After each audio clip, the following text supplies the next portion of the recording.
คือเขาถามว่า ผมถือเอาเฉพาะพระพุทธกับพระธรรมได้ไหมผมไม่เคารพพระสงฆ์มาสั่นก็มึงมีคำตอบอยู่แล้วมาถามมาใหม่อย่างเนาะมึงจะถือเอาอย่างกระสร้างกูไม่ได้เดือดร้อนเลยล่ะเนาะ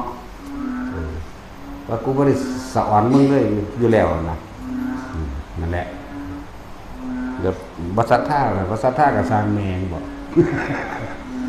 ชีวิตความเป็นอยู่ของแต่ละคนไม่ได้ขึ้นกับคนผู้ศรัทธาหรือบัสัทธาเนาะเบาหรือบ่ได้สอนเป็นเด้ซื่อๆอยู่บ่สิมาหาหมาทั้งใดเด้เนาะ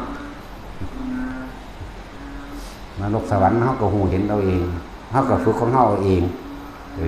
เห็นเฮาก็เห็นเอาเองอีกเพียงแค่เว้าให้ฟังนะอวดคุณวิเศษแบบกูวิเศษหรือบ่วิเศษมึงมาตัดสินมึงหันอวดคักตัวมึงฮู้ได้จังไดว่ากูบ่ฮู้เนาะมึงหันทั้งเป็นคักบักฮานั่นก็ได้เนาะเฮ้ยเราคือว่าพวกผู้เสือเหมียนเนี่ยมันจะเป็นทั้งสั่นพวกซูซี่หินะพวกนี้เป็นพวกจังหยังเนาะนั่นแหละพวกนี้ฟังพระสิเฮ็ดน้ำบ่เฮ็ดน้ำกับสร้างได้บ่ได้เกี่ยวกับเฮานะที่เฮาแสดงอยู่เดี๋ยวนี้เฮาบ่มีผลใดผลเสียกับไผเด้บ่ได้มีผลใดบ่มีผลเสียกับไผ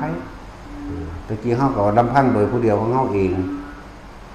เฮาไปฝึกไปหัดของเฮาเองบ่มีผู้ใดมายืนยันตัดสินหยังบ่มีผู้ใดเอารางวัลหยังให้เฮาเด้แม่นบ่ล่ะขึ้นอยู่กับตัวเองเด้ฮู้เอาเองไปเห็นเอาเองนั่นแหละ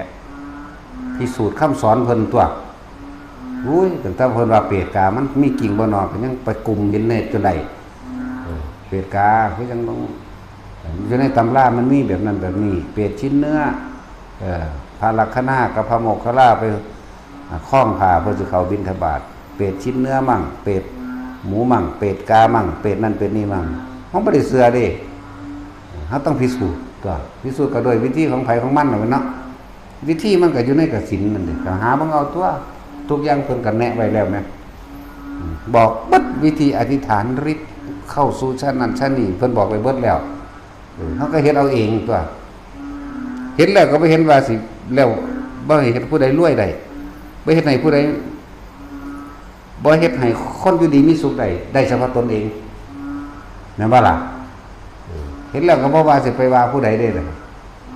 เห็นแล้วก็แค่นั้นแหละบ่แล้วเข้าย้อนหรอกคิดแต่ว่านำมาบอกให้ฟังซื่อ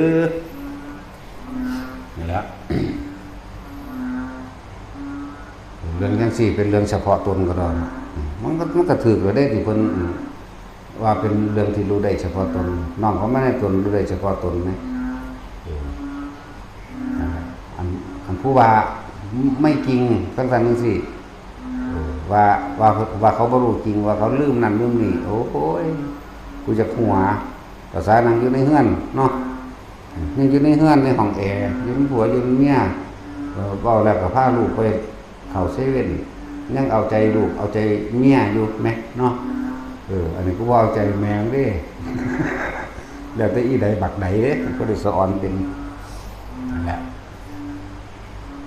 มันบ่มีผู้ใดมายืนยันตัดสิน